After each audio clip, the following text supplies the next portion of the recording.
এক খরগোশ তার দ্রুতগতির জন্য খুব গর্ব করত। সে প্রায়ই ধীরগতির কচ্ছপকে নিয়ে হাসাহাসি করত।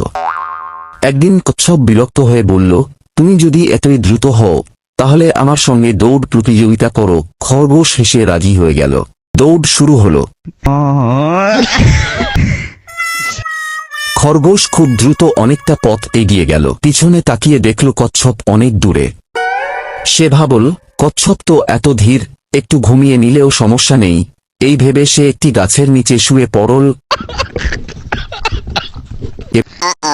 গভীর ঘুমে আচ্ছন্ন হয়ে গেল। এদিকে কচ্ছপ ধীরে ধীরে এগিয়ে যেতে থাকল। অনেকক্ষণ পরে খরগোশ সে উঠে দেখে কচ্ছপ প্রায় গন্তব্যে পৌঁছে গেছে। খরগোশ প্রাণপণে দৌড়াল, কিন্তু ততক্ষণে কচ্ছপ ফিনিশ লাইনে পৌঁছে বিজয়ী হয়ে গেছে।